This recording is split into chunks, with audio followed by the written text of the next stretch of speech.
I'm an NFL agent. I've been an agent now for probably almost 25 years. I played football at Florida State University, and I was a wide receiver. I got into the NFL agent business because I wanted to make as much money as I could. I've represented dozens and dozens of players in the NFL, some who have made millions and millions. I've had clients make over $50 million. And what I witnessed with my clients was, and in fact, I went to each of my clients. Do you feel more fulfilled today after having made millions and millions of dollars than before you made a dime? And to a man, every single one said no. The American dream tells us that if we can just make enough money and get the things that we, quote, need or want, that we'll be satisfied. About 20 years into my profession, I began to realize, after having made that money and living in a house that was worth well over $1 million,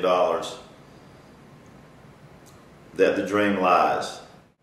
I felt a great unease even about continuing in the profession because I was tired of being around all the money and the ego and the fame without any of the joy. It was about 4 or 5 years ago that, as that was going on, my wife suggested to me, hey honey, why don't we take the kids on a mission trip? She wanted us to take the kids so that they could have a life experience, so they could experience the poorest of the poor. We wanted to do it as well, but we knew it would wreck us.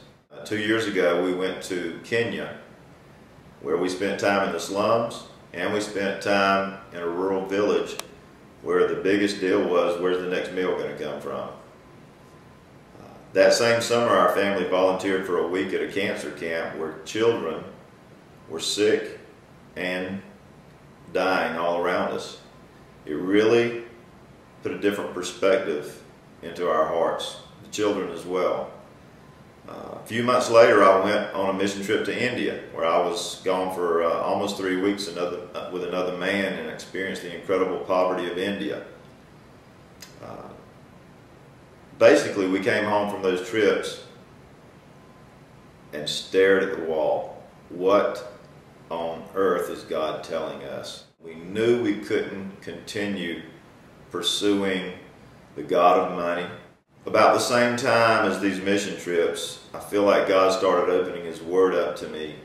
And this may sound crazy, but I started reading it in some ways as if He actually meant what He said. We started making some decisions, and one of those decisions affects what I do today. I was running from the sports industry, and I felt like almost a year ago that God was speaking to my heart saying, okay, now you're ready. Your world's been wrecked. Now you see things differently. It's time for you to get back in. And I was like, what? I really don't think I want to do this. But He led me to a scripture, Jonah 2:8, which says, those who cling to worthless idols forfeit the grace that could be theirs. And if there's ever any industry that does that, it's the entertainment industry and professional sports. So I felt like God was calling me to start a different type of company. And so what I'm doing and what I'm involved in is a company that's called 2-8 Sports. And what we're about doing is going to athletes that have a chance to play professional sports and saying, you've all heard of what the dream is. Play in the NFL, make a lot of money. The dream is a lie. Everybody that's playing in the league, they know it's a lie, whether they admit it or not. But I believe that God has called me to go out and share with young men that there is a better way, and that way is a way of finding life by investing your life in other people, pursuing a relationship with Christ at all cost. I'm excited about what I'm doing. It's ministry. It is actually a decision that I made that I'm not even going to receive any income from it. And even as I say that, it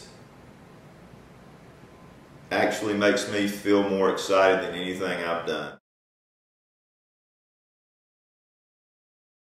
I do what I do because I love Christ, and I'm tired of living for me.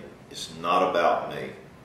It's about Him, and everything I do, I want to do it for Him.